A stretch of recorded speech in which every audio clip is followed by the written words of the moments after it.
old, I became a strong advocate for zero-waste living. And that means no single-use plastics, ever. And why wouldn't I be? We've all seen these photos. They were all over social media: Facebook, Twitter, Instagram, TikTok, and heck, even LinkedIn.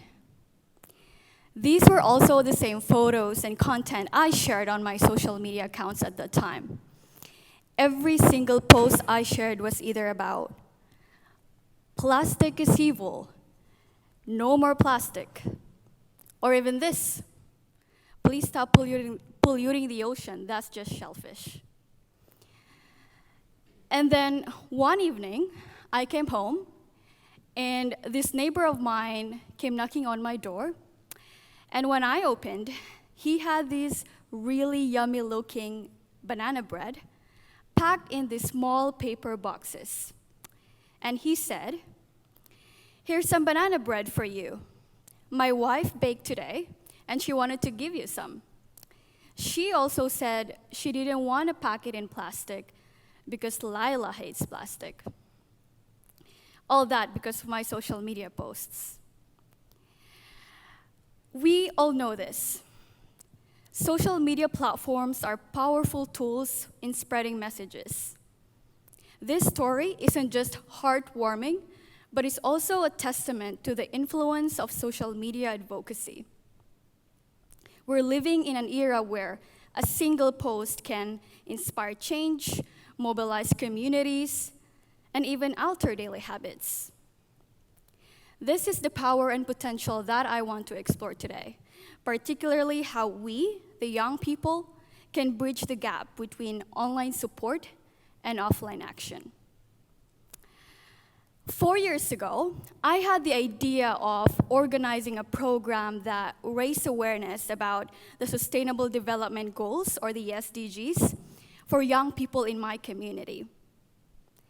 But I just had one problem, and that was I lived 2,588 kilometers away from my hometown. See, at the time, I was living in this beautiful island of Phuket, Thailand, but I'm originally from this part of the Philippines. And so I thought, how could I make this program idea happen when I'm not even physically in my own hometown, in my own community? And so I did the first thing that most young people do nowadays when they don't know the answer: go to social media.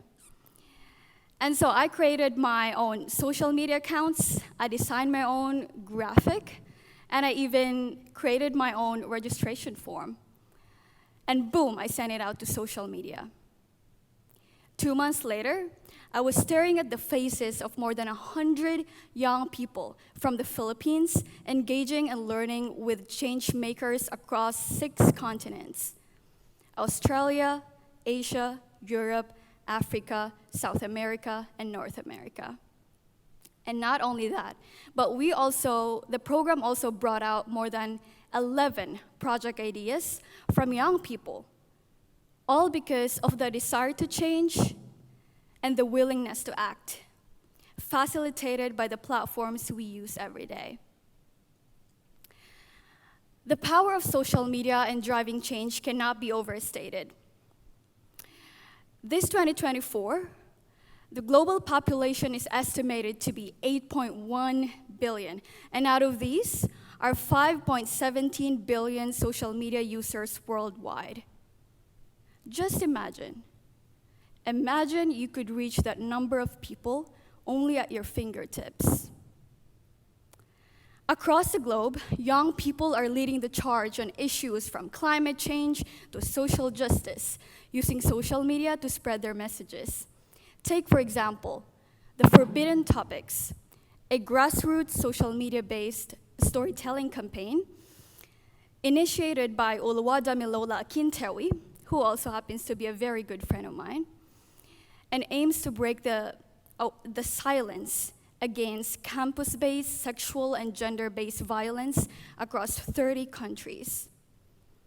And of course, we're all familiar with the Hashtag Fridays for Future, one of the first youth-led and youth-organized movement on climate change, initiated by Greta Thunberg. Their mission, to pressure policymakers into listening to scientists and taking action on climate change. And another, the hashtag Milk Tea Alliance, a symbol of solidarity among young activists in Hong Kong, Taiwan, India, Thailand, and later Myanmar. This movement started from a simple meme shared on Twitter as a playful expression of the Pan-Asian solidarity against authoritarianism. But it is now one of the biggest global democracy movements across Asia. See, I could go on and on talking about various examples of global movements that started small, were initiated by young people, and amplified by social media. But one thing is for sure, small actions create big changes. However, social critics often dismiss social media activism as mere Slacktivism. And Slacktivism is defined as the practice of supporting a political or a social cause using social media or other online means and involving very little effort or commitment. But I argue that this overlooks the tangible results that are achieved through sustained online movements. The Forbidden Topics, for example, even though it started out as a social media-based campaign, it still enabled Uluwadamilola to set in motion a petition to review the rules and punishments for sexual offenses on her university campus. This helped protect over 25,000 students from sexual violence. And of course, the hashtag Fridays for Future movement mobilized more than 13 million people worldwide with the help of social media. And in response to this, a lot of countries came up with groundbreaking commitments to combat climate change. For instance, the European Union unveiled the European Green Deal, aiming to make Europe the first climate-neutral continent by 2050.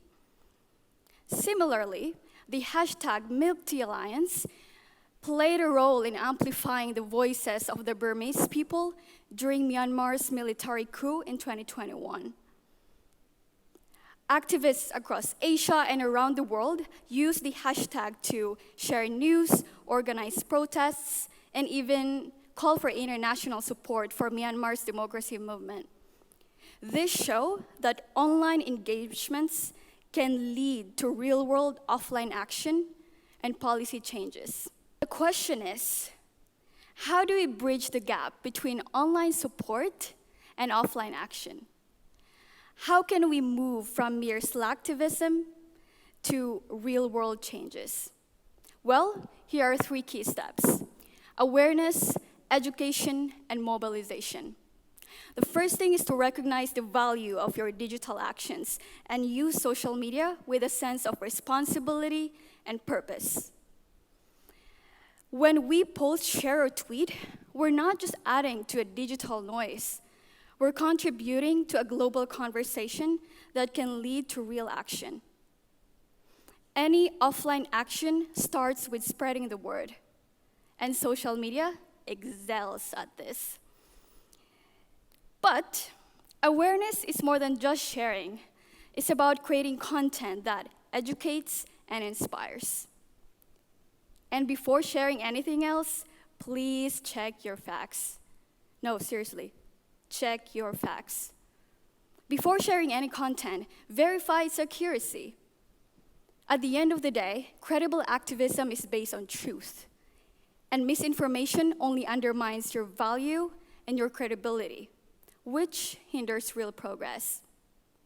Now, once awareness is sparked, the next step is to educate. This means diving deeper into the issues you care about. Use your platforms to share facts, share studies, or even host live Q&A sessions with experts who can offer insights and answer questions. And most importantly, don't be afraid to collaborate and connect. It only takes one single DM. When I was organizing that SDG program 4 years ago, I was able to invite speakers and change makers from all across the globe with only one single DM on Instagram. This education step is also important because it allows you and your community make informed decisions and to advocate effectively for change. Now, once you have a well-informed and engaged community, the next step is to mobilize. This is the key to turning your online support into offline action. Likes, comments, shares, they all spread the word, but they're simply not enough. Encourage your community to take specific actions. This can be organizing or participating into programs, volunteering for related causes, starting a petition, or even lobbying policymakers. With social media, you can create clear and actionable steps for your online friends to do in the offline world. See, social media are there for us to scroll through and consume. But what if we are not just participants and consumers in these digital platforms? What if we can be pioneers of change through them? With every post, share, or tweet, we create awareness. But with every step in action we take beyond our screens, we shape the world. Whether it's through organizing community events like this, or even engaging in dialogues, or simply educating others, your online action must inspire offline movements. Why? Because moving from Slacktivism to offline action means we could finally bridge the gap between what is and what could be. Moving from Slacktivism to offline action means we could shift from being observers of change to being architects of change. Moving from Slacktivism to offline action means we could turn our hashtags into handshakes, our posts into programs, and our likes into laws. Because in the end, it's not just about making a point. It's about making a difference. Thank you.